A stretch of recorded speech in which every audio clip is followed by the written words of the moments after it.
Welcome to Just Minding My Business Radio, where we are moving at the speed of God, learning what we didn't know we didn't know. I'm your host, Ida Crawford. And I'm your co-host, Ruth Haskins. So grab a pen and paper and get ready for information that you can use.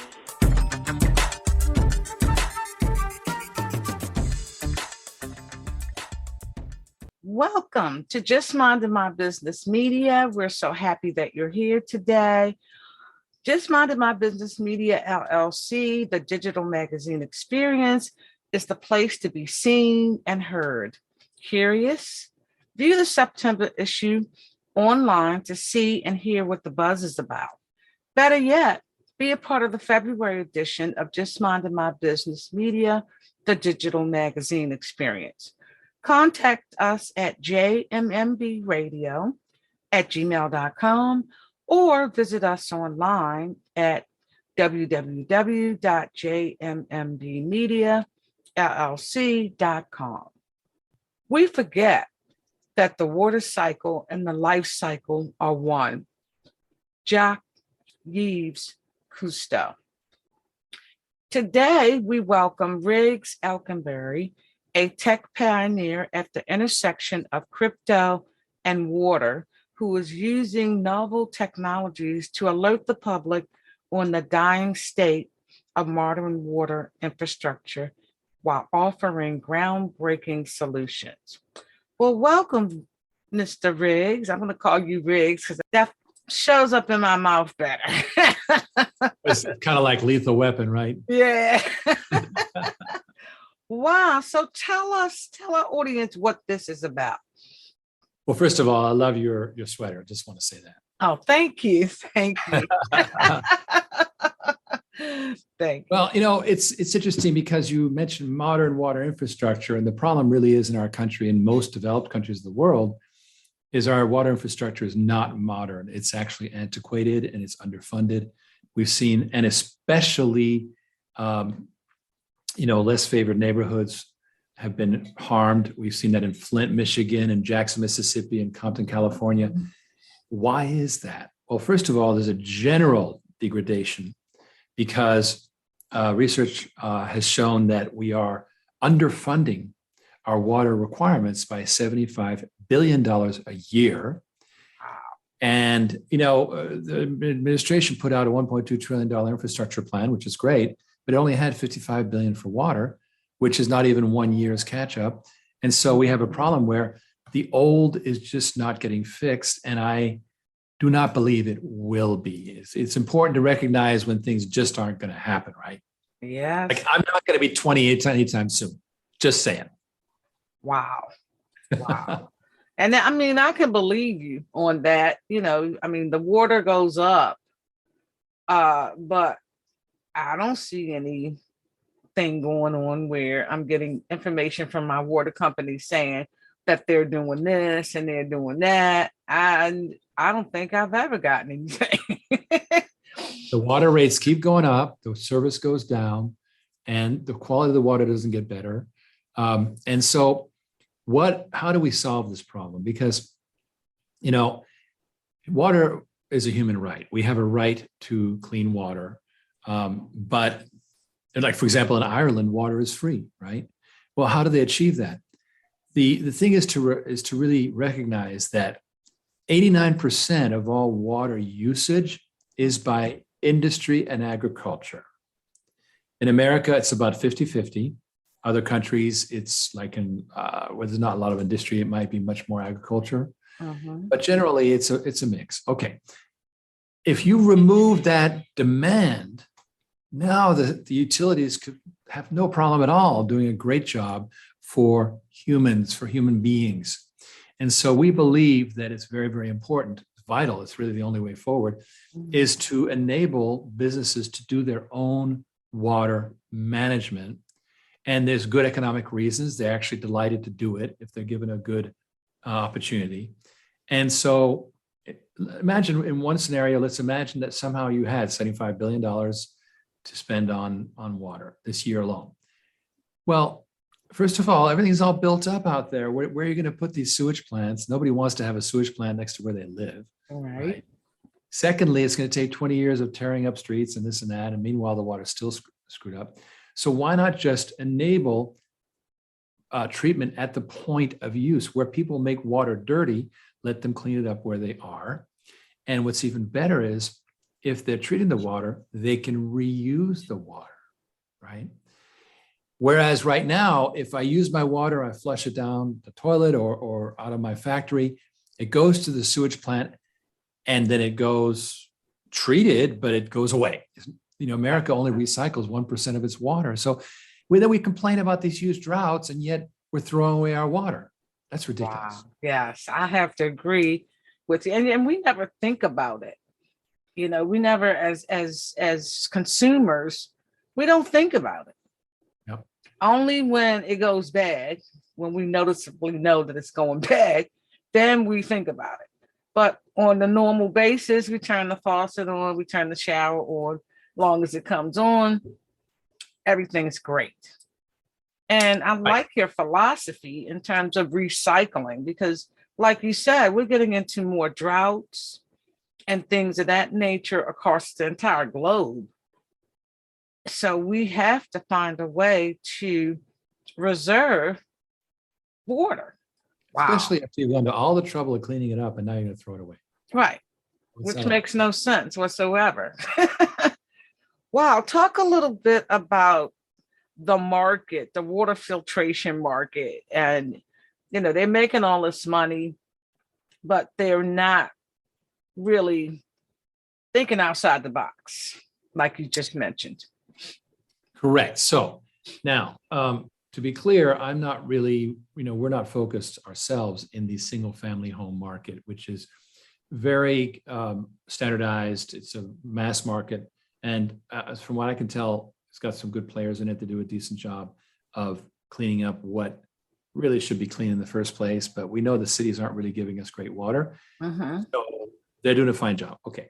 But looking just a bit bigger in terms of groups, like, for example, housing developments or breweries or factories or farms, they are big users of water. And what our proposal, we really came to this in stages. First of all, we were like, okay, 2016, some important research came out that said that water decentralization, meaning the water treatment by the people themselves, the industries themselves, was the new trend. And nobody believed it. I kept saying it. People were like, what? I don't know what you're talking about.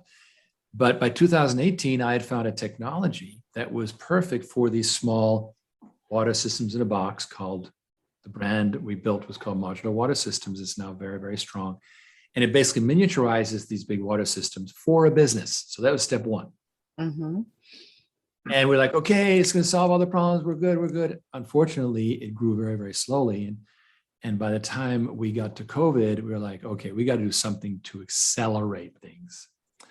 And that's when we came upon the idea of, wait a minute, what if we also took away the financial problem so that a business didn't have to go into debt to buy a water system? They would just pay for it as a service by the gallon, just like they're used to, put it on the meter, right? And this became what we call water on demand. And it treats water like a service. And we've now been growing this, and it's now combined with our modular water business. It's really the perfect mid-market solution, not the giant, Coca-Colas of the world. No, we're talking about regular businesses that need everyday water treatment. We can come to them and go, okay, you need to spend $800,000 on your water system, but don't bother. Sign here. You'll get it by the gallon and fully maintained, and you can get on with your business. And that has been proving to be very popular. And we launched earlier this year a company called Water on Demand, which we're now planning to roll out and become a major player for this new pay per gallon business, what we call water like an oil well. Oh, okay. I like that. And it's affordable for the most part. And small businesses can actually have clean water. But how did you get the small businesses to recognize that this is a huge issue? Well, true. First of all, I'm an old technologist. I was in the .com. I was a software guy. And you don't start with the skeptics. You start with the enthusiasts. In every group, there's a few people who go, yeah, I'll do it, right? Those are the people you talk to, not the people who go, I don't think so. You're going to take a long time to convince me, No, no. You're just like, fine, we'll get back to you. Instead, we go to the enthusiasts who go, okay, you like the idea?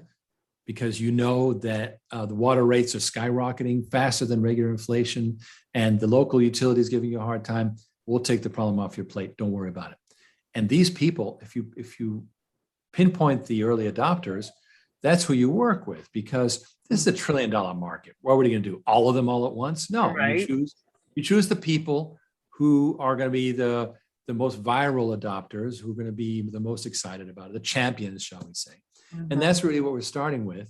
And then over time, it becomes a thing that everybody does, and it almost self-markets itself. Yes, because people begin to talk, word of mouth kicks in. Yeah. And that next thing you know, there's another business is doing it. Just do the chatter, so to speak. Wow. This is definitely interesting. Very, very interesting. I hope our audience is really taking some notes on this. So your water technology company, was it OriginClear? Is this like the new company that you're launching? Is that like a subsidiary of this? We think of ourselves, OriginClear, we think of ourselves as the industry's first incubator for new water companies. The water industry, strangely enough, has no incubators. In technology, there's a ton of them, not in water. So we really are the first. And so we're kind of the mothership. We develop these new ideas, roll them out, and we provide all the administrative support. And so we are now rolling out water on demand. And then we got more planned that we've been developing and building up that will be rolled out later. And so people can invest in OriginClear. It's a public company, ticker symbol OCLN. We'd love it when people invest. If they are what we call accredited, they can go to originclear.com, click on Invest Now, and find out how they can get a whole royalty type arrangement. Very exciting. Or they're going to get an opportunity very soon to invest in water on demand through what's called a Regulation A offering, which means for unaccredited investors. Okay. I'm writing this So- down. So water on demand, you're going to be able to invest no more than $1,000 or a minimum of $1,000 to the limit of 10% of your annual income in something that is brand new. And that is, what's great is that Regulation A is specifically designed so that companies can then, through that process, go public with small investors, not the big 1% investors, small everyday investors. And I think I've had this business OriginClear for more than a decade, and we've always had to work with high-end investors. And I don't think it's fair. I mean, why do all the advantages go to the 1%? I mean, I'm tired of that. What I like is the idea. Just now, some political candidates do very well with a lot of small donations.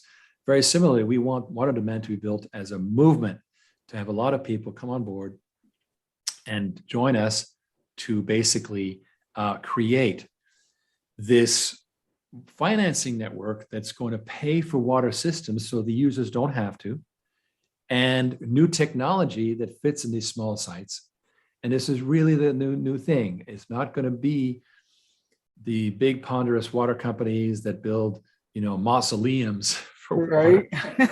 No, small, compact, modular systems that fit in the back of your brewery or your beverage company or whatever.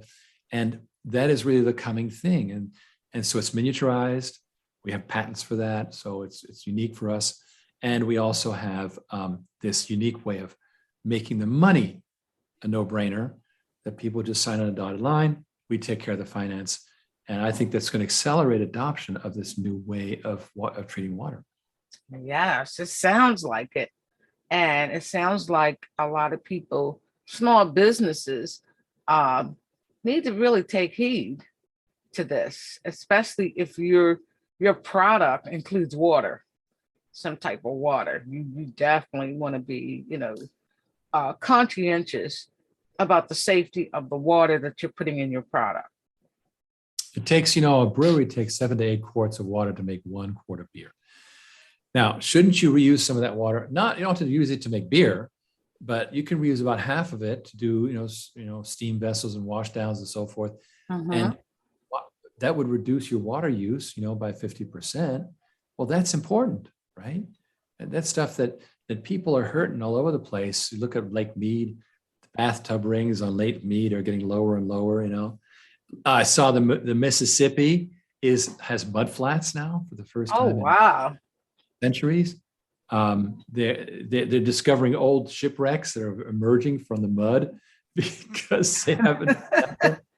This is a disaster. So not just California or Nevada, but the whole Midwest is in trouble. And there's other countries that have, either now, sometimes they have not enough water, sometimes they have way too much. It's all being unbalanced. And what we have to have is much better water management. Now, I'm not going to be in charge of spending the trillions of dollars for the big projects, but I believe that we can get a lot of small players to make change happen. Yes. And then what'll end up happening from the small people, the bigger people will start noticing.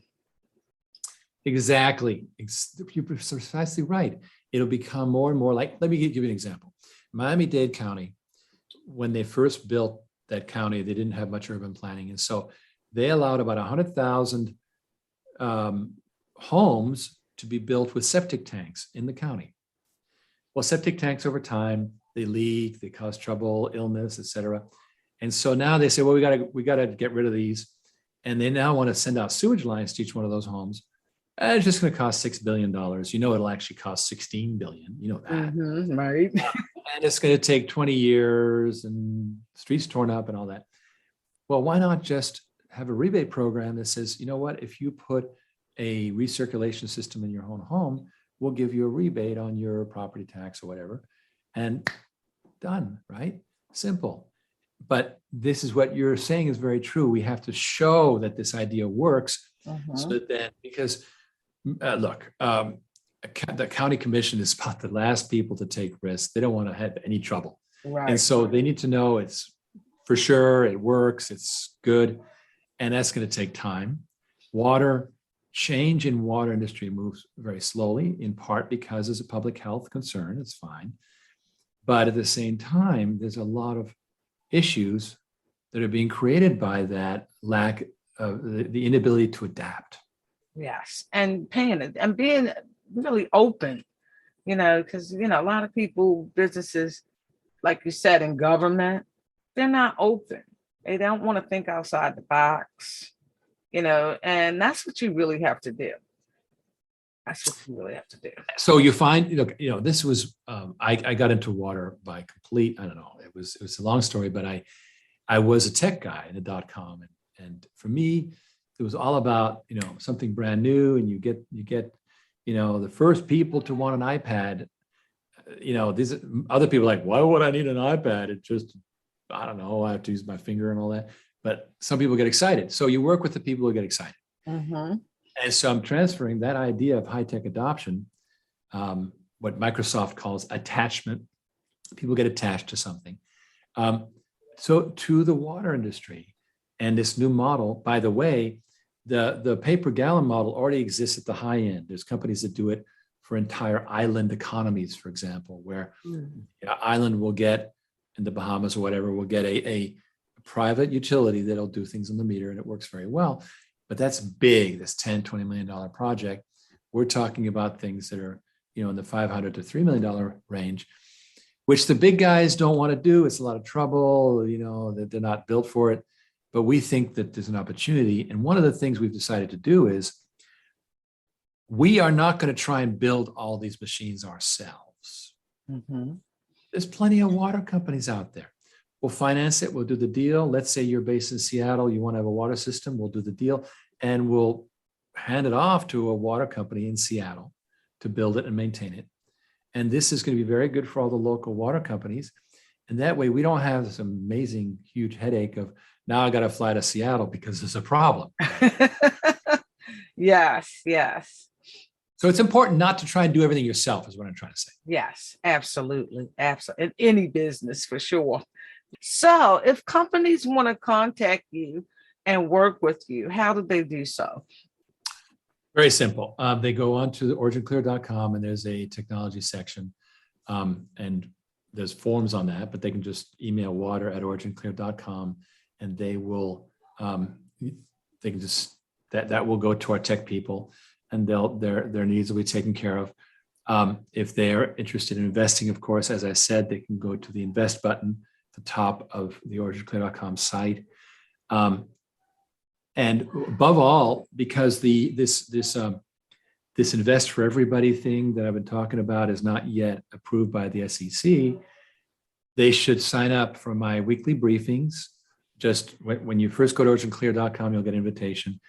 And every week, we're about the only public company in America where the CEO gets on a Zoom call every week. And I've done it for more than almost 200 weeks now. And we tell you what's going on. And it's very, very popular. Every single comment gets answered. We're very transparent. And that's how you can stay in touch. And I really strongly recommend that your listenership sign up for that. Yes, yes, that's really good. And I like the CEO face approach, because a lot of times, CEOs get big or they get busy and they no longer want to touch the Yep. customer. Yep. In the early years, they eager to touch. But now when they get too big, it's just too much. And I think that's important. The transparency, the people can talk to you and learn from you. That's huge. Wow. Well, all companies are really known by how happy their investors are. Yes. Now, we're still a penny stock, but our longtime investors are super loyal.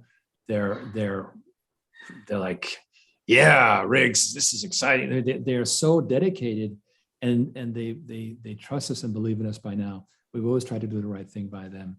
And so I think the power. It's just, if you're a political candidate, that's what you need. And I think it's also true of a public company. Very true. Mm-hmm. Or any company for that matter. You need to have your customers need to trust you in order to do business with you. So that is absolutely a no-brainer, really. So crypto. You'd be surprised though. As you said, so many CEOs at first are like, oh yeah. And then once they got a little bit of cash, yeah, okay, fine. Yeah, right. I'm not going to take those meetings anymore. Yeah, they start to forget where they came from, and to me, you should always be humble, because things could change at a blink of an eye. You could you see everybody on the way down, right? Yes, exactly. That saying is so true. So talk a little bit about the crypto and how that connects to what you're doing. Well, as you know, crypto is going through an interesting time. Yes, it is. It's like, oh Lord. And I'm a hodl, hang on for dear life. I just leave it in my wallet and I forget about it. But we do know that it's a lot of this stuff's going to wash out. Eventually, I think it'll clean up. But meanwhile, we did for a long time want to develop, and we think this still should happen, a water coin. Why is that so? And it's because today water is only local. There's no way that if I have a water risk in Vallejo, California, I can't buy options on Singapore water to offset my risk. I can't do it. It's impossible. There's no market, right? Mm-hmm. And so why is that so? It's because there's no uniform pricing of water. But if we start having water as a service, then people are paying by the gallon. So every single gallon of water in the system is monetized. There's money attached to that gallon. And so eventually when you have a water coin, and this is a future plan of ours, not a current one, eventually when you have a water coin, it is a hard asset. It's not like this FTX thing that was all built on who knows what. Right. I can't even believe what's going on with FTX. It's being completely whitewashed and oh, everything's great. And we know why, because the high and mighty took a lot of money from FTX. But Yes. this is not a political show, so I won't go down that road. But let me tell you something, pigs at the trough, and Republicans, Democrats, both. I'm not saying it's a party thing. Everybody had a shot. But what we want to build is a hard asset where the coin represents actual water value, where there's money attached to that water treatment through these contracts. So it's an aggregation of contracts. I'm going to let this, I can't do it now. There's a couple of reasons. Number one, I got to build the underlying business. No sense in throwing out a coin when there's no business there. Right. Number two, the Securities and Exchange Commission does not love crypto. Well, we know that. So I am not going to complicate my life right now because I'm a public company and they are my Lord and Master. And so I'm just going to let that be for a while. Eventually, there will be time to do one of these things where it's more like a bond. It's really more like a bond. And I think that's going to have, it's only going to be a crypto in the sense that it'll be easier to transfer, but it'll be an actual commodity hard asset. And I think that's the way crypto is going to be healthy, is where it's backed by something solid, right? Not this craziness. And that's where I think the future is, and that's what we're going to do. But it's something that we've done a lot of research on. I love it. It's a great idea. We're going to let it happen probably a couple of years, something like that. We're going to build that underlying business. Yes, and I like that idea. You definitely think outside the box for sure. I love it. Well, reality does catch up with you, doesn't it? Yes, yes. And you have to be, you really got to think things through. The state of our world, as we see it, is in trouble at so many levels. Yeah. And we need all the people that, like yourself, to care about it and do what they can to educate and to make changes so that the world is better for our children and their children. Well, we owe that. There's been too many shenanigans financially, frankly, for really since the year 2000 crash, .com, and then it went on to the 2008 crash. And nobody ever actually gets called to account for it. And I think the middle class gets hurt by it. So I think it's important to do something where regular everyday investors can do well. They know what they're getting. They get well rewarded for it. And they build, water. Water is not going to go up and down because there's always going to be more need for, there's always going to be more dirty water. There's always going to be less fresh water available. Climate change is going to always create, problems. And then we have these urban problems with the infrastructure. Water is going to be, a solid thing for a long time to come. And so I think it makes a lot of sense for this to be kind of a good anchor investment for people that enables all these problems to be resolved over time by more of a movement than a single company. I don't see this as a problem that we alone will solve. In fact, Water on Demand is will be franchising different water demand centers in other financial centers like Dubai, Singapore, Tokyo, that will do the same for their regional water needs. Just replicate the thing. But first, we got to get the initial one right. Yes. And I'm having fun with it. I mean, this is everything that I've worked for in my career. This is it. I'm finally, it's all, I've made plenty of mistakes. And now I'm just like, okay, I think I got this. So again, how do companies reach out to you? How do people advocate? The whole 9 yards. Okay. This wonderful modular water packaging system is modularwater.com, and they can go there. They can go to OriginClear and just go to technology, and there's a form. They can, if they're interested in investing, as I said, they can go to the Invest Now button, or they can send an email to water@originclear.com if they want to do a commercial deal, invest@originclear.com if they want to invest. Also, here's a deep, dark secret. If you sign up for one of my newsletters, it goes to 40,000 people. If someone hits reply, it goes to my inbox and I reply. So you can always be in touch with me. Just when you get one of my emails, just hit reply. Hey, Riggs, why haven't you thought of doing blah, blah? And we will be in a conversation. Wow. I love it. I love it. Thank you so much, Riggs, for bringing all of our awareness up. You know, I mean, we don't think about water until it ain't right, like most things. you So true. know, so thank you so much for bringing our, our levels up to think about what is really going on with our water system, and having this plan to do something about it that's cost effective. We need those solutions, don't we? Yes, we do. Yes, we do. Well, I am definitely looking forward to chatting with you again, because and keeping our audiences in connection with this, because sometimes people got to hear things a couple of times before they get their aha moment. And, I like doing that with our guests because it just makes sense to me to keep things in the forefront of people's minds so that they take action. Not only that, you want to hear that I've made progress. Riggs was talking about A, B, and C. Yes. 6 months from now, let's see if he actually did some of that. It's a healthy thing. Absolutely. Wow. Thank you so much. And audience, thank you for tuning in. We appreciate you as well. And if you have questions or comments to Just Minding My Business, please feel free to reach out.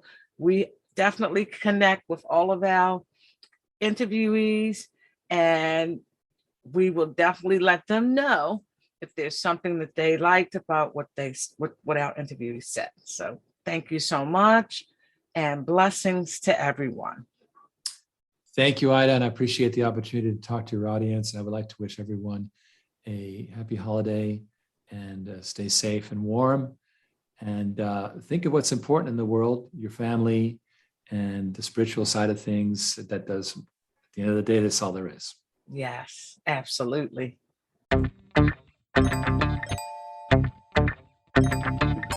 Thank you for tuning in to Just Minding My Business Radio. I'm your host, Ida Crawford. And I'm your co-host, Ruth Haskins. We hope you enjoyed the show and appreciate you stopping by. Many blessings to you and yours.